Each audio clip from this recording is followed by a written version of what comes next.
أيها الإخوة، المد والجزر ليس من الغريب في تاريخ الإسلام، بل تاريخ الإسلام لحافل بمثل هذه الوقائع وشهدها العالم في عمره الطويل.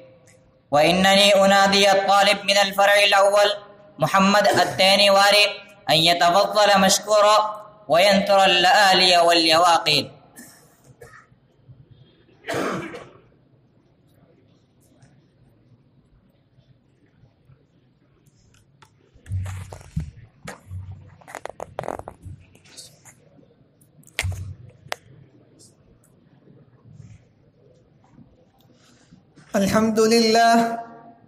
الحمد لله خلق الخلق وأحصاهم عددا، وكلهم آتيه يوم القيامة فردا.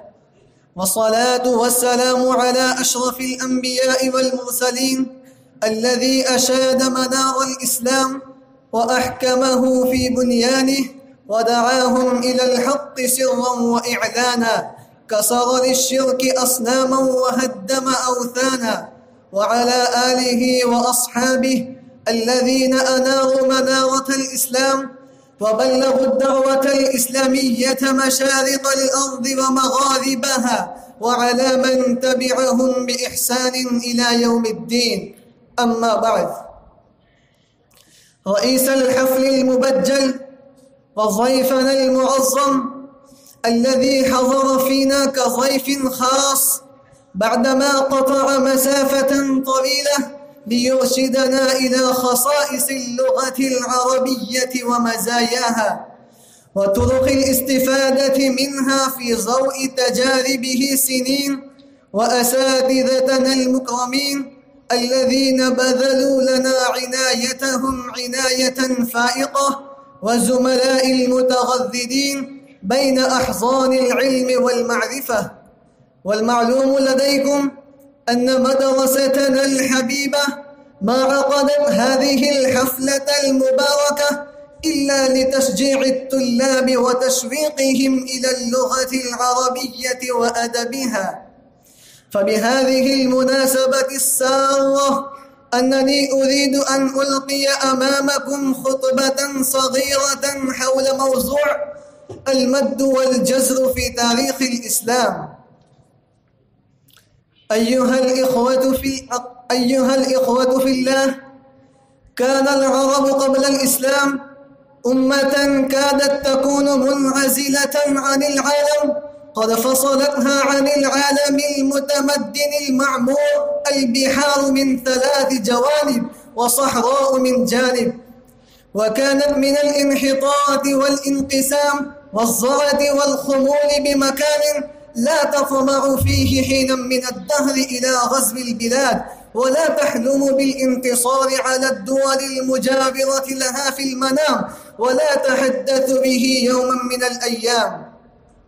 هذا ودولة فارس والروم يومئذ سيدة العالم وزعيمة الشرق والغرب، وقد أحاطت ممتلكاتهما بشبه جزيرة العرب إحاطة السوار بالمعصم، وإنما زهد الفرس والرومان في فتح هذه الجزيرة لرعورتها وقلة خيراتها ومواردها، وما يكلفهم ذلك من رجال وأموال هم في غنى عن إنفاقها في هذه الصحراء المجدبة وفي هذه الأمة الفقيرة، وإنما اكتفوا برقابتهم السياسية عليها وبإماراتهم التي أنشأوها على ثغور هذه الجزيرة الواسعة ولهواتها. أيها الأحبة في الله، فلسرعان ما تغيرت الأحوال وانقلبت الحقائق وبطلت التجارب السابقة وتاه العقل، إذ خرج هؤلاء الأعراب من صحرائهم يفتحون ويقهرون ويغلبون ويخزعون. تدفق هذا السيل من مدينة الرسول صلى الله عليه وسلم عاصمة العرب الإسلامية ل11 سنة للهجرة النبوية و32 و600 لميلاد المسيح فغلب كل شيء اعترضه في الطريق وطمع على السهل والجمل. ولم تكن جيوش فارس والروم ومصر وغيرها المعدودة بمئات الألوف الشاكة السلاح الشديدة البطش التي كانت الأرض تزلزل بها زلزالا، لم تكن هذه الجنود المجندة إلا حشائش في هذا التيار الجارف، فلم ترك سيره ولم تغير مجراه حتى فاز في ملوج الشام وفلسطين وسهول العراق وفارس وربوع مصر والمغرب الأقصى وأوديتهم لايا. سال هذا السيل القوي بالمدنيات العتيقة والحكومات المنظمة القوية والأمم العريقة في المجد والسلطان، فأصبحت خبرا بعد عين، فجعلناهم أحاديث ومزقناهم كل ممزق. خرج هؤلاء العرب من جزيرتهم فاحتكوا بالفرس والروم، وكان العرب يكرهون وجوههم ويرهبون سطوتهم في ديارهم، ولكن هانوا عليهم في هذه المرة فغزوهم في عقر دارهم ونزلوا لساحتهم، فما لبثوا أن مزقوا جموعهم شر ممزق وثلوا عروشهم ووطروا تيجان ملوكهم وفتحوا كنوزهم واقتسموا أموالهم وتراث ملوكهم وسبوا ذراريهم ومزقوا رداء فخرهم وعظمتهم فلم يرقع أبدا، وكسروا شوكتهم فلم تعد أبدا، وهلك كسرى فلا كسرى بعده، وهلك قيصر فلا قيصر بعده، وأورثنا القوم الذين كانوا يستضعفون مشارق الأرض ومغاربها التي باركنا فيها. فما لبثوا أن ملكوا الدنيا وامتلكوا ناصية أمم بعيدة الشأو في المدنية، وعلموا أن الله تعالى قد ابتعثهم ليخرجوا الناس من الظلمات إلى النور، ومن عبادة العباد إلى عبادة الله، ومن زيق الدنيا إلى سرتها، ومن جور الأديان إلى عدل الإسلام، وأورثهم أرضهم وديارهم وأموالهم وأرضا لم تطئوها، واستخلفهم في الأرض ومكنهم فيها. واقرأوا قول الله تعالى عز وجل: ولقد كتبنا في الزبور من بعد الذكر أن الأرض يرثها عبادي الصالحون. وقوله تعالى: وعد الله الذين آمنوا منكم وعملوا الصالحات ليستخلفنهم في الأرض كما استخلف الذين من قبلهم وليمكنن لهم دينهم الذي ارتضى لهم وليبدلنهم من بعد خوفهم أمنا يعبدونني لا يشركون بي شيئا. وعرفوا أن الله تعالى قد ضمن لهم النصر ووعدهم بالفتح، فوثقوا بنصر الله ووعد رسوله واستهانوا بالقلة والكثرة، وذكروا قول الله تعالى: إن ينصركم الله فلا غالب لكم وإن يخذلكم فمن ذا الذي ينصركم من بعده وعلى الله فليتوكل المؤمنون. وقوله تعالى: كم من فئة قليلة غلبت فئة كثيرة بإذن الله والله مع الصابرين. أيها الإخوة في الله، أرسل سعد قبل القادسية ربعي بن عامر رسولا إلى رستم، فدخل عليه وقد زينوا مجلسه بالنمارق المذهبة والزرابي، وأظهر اليواقيت واللآلئ الثمينة والزينة العظيمة، وعليه تاجه وغير ذلك من الأمتعة الثمينة، وقد جلس على سرير من ذهب، ودخل ربعي بثياب صفيقة وسيف وترس وفرس قصيرة، ولم يزل راكبها حتى داس بها على طرف البساط، ثم نزل وربطها ببعض تلك الوسائد، وأقبل وعليه سلاحه ودرعه وبيضته على رأسه، فقالوا له: ذا سلاحك؟ فقال: إني لم آتكم وإنما جئتكم حين دعوتموني، فإن تركتموني هكذا وإلا رجعت.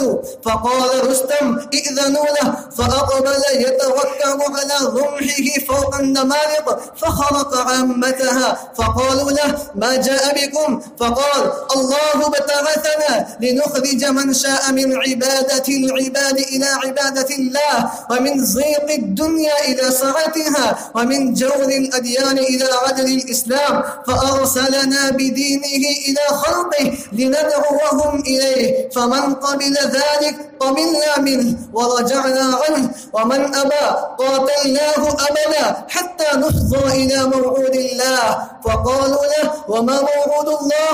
فقال: الجنة لمن مات على قتال من أبى، والظفر لمن بقي.